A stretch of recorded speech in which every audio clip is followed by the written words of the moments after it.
Welcome to Debunk Islam in 5 minutes. Menjawab Islam dalam 5 menit. Pada video kali ini kita akan menjawab Yesus kalau Tuhan kok dicobai iblis.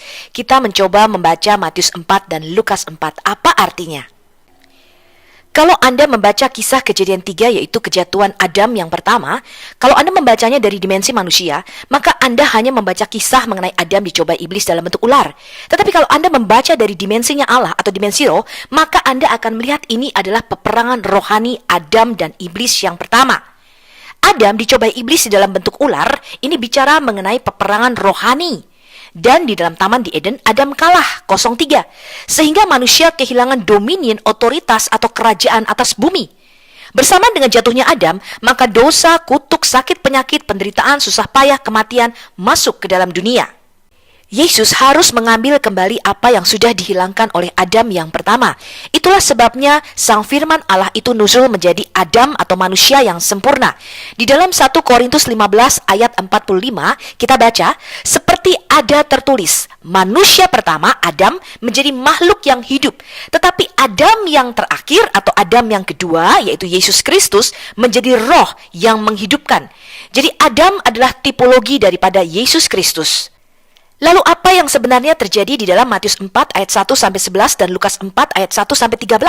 Kalau Anda membaca dari dimensi manusia, seperti yang saya katakan tadi, Anda hanya akan melihat, oh Yesus Kristus dicobai oleh iblis. Tapi ini hanyalah subjudul yang diberikan oleh LAI atau Alkitab kita. Kalau Anda melihat dari dimensinya Allah, dari kacamatanya Allah, maka Anda akan melihat ini adalah spiritual war atau peperangan rohani Yesus melawan iblis. Yesus sebagai Adam yang terakhir mengambil kembali apa yang dihilangkan oleh Adam yang pertama. Dan Yesus menang 3-0 melawan iblis. Kita lihat dulu peperangan antara Adam dan Hawa melawan iblis dengan peperangan Yesus melawan iblis. Kita bandingkan antara Kejadian 3 dengan Matius 4 dan Lukas 4. Di dalam Kejadian 3, Adam dan Hawa dibujuk untuk memakan buah dari pohon pengetahuan yang baik dan yang jahat. Kemudian Hawa melihat buah pohon itu baik untuk dimakan dan sedap kelihatannya. Lagi pula, pohon itu menarik hati karena memberikan wisdom atau pengertian. Makanan ini bicara mengenai sumber hidup kita. Ketika Adam jatuh ke dalam dosa, bukan hanya makanan jasmani saja, tetapi juga makanan rohani telah hilang. Karena itu, pencobaan pertama yang diberikan oleh iblis adalah mengubah batu menjadi roti untuk dimakan. Pohon kehidupan dan Adam pertama ini merupakan bayangan atau gambaran dari Yesus yang adalah Adam atau manusia yang sejati. Yesus menolak keinginan daging dan dia memilih firman Allah. Yesus mematahkan kutuk di Kejadian 3 ayat 19. Ketika Adam dan Hawa makan dari buah pohon pengetahuan yang baik dan yang jahat, maka Tuhan mengutuk roti atau lechem. Dikatakan dengan berpeluh engkau akan mencari lechemmu atau rotimu, sampai engkau kembali lagi menjadi tanah. Karena dari situlah engkau diambil, sebab engkau debu dan engkau akan kembali menjadi debu. Tetapi apa kata Yesus? Yesus mengatakan bahwa manusia hidup bukan hanya dari roti atau dari lechem saja, tetapi dari setiap firman yang keluar dari mulut Allah. Wow, Yesus menang atas iblis ya di dalam pencobaan kali ini. Kemudian yang kedua, Hawa itu jatuh di dalam mencobai Tuhan. Hawa tidak percaya firman Tuhan bahwa dia akan mati jika makan buah pohon pengetahuan yang baik dan yang jahat, tetapi lebih menuruti kata-kata iblis. Ular itu berkata kepada perempuan itu, sekali-kali kamu tidak akan mati. Tetapi Allah mengetahui bahwa pada waktu kamu memakannya, matamu akan terbuka dan kamu akan menjadi seperti Allah, tahu tentang yang baik dan yang jahat. Kemudian apa kata iblis kepada Yesus? Iblis mengatakan, Yesus, kamu tidak akan mati kok. Tuhan itu akan menatang kamu. Dia akan mengirimkan malaikatnya untuk menopangmu jika kamu menjatuhkan dirimu dari hubungan bait Allah ini. Dan Yesus menang atas peperangan ini, sebab dia percaya kepada firman dan hukum-hukum Allah. Sebagai manusia, Yesus pasti mati tubuhnya jika menjatuhkan diri dari hubungan bait Allah.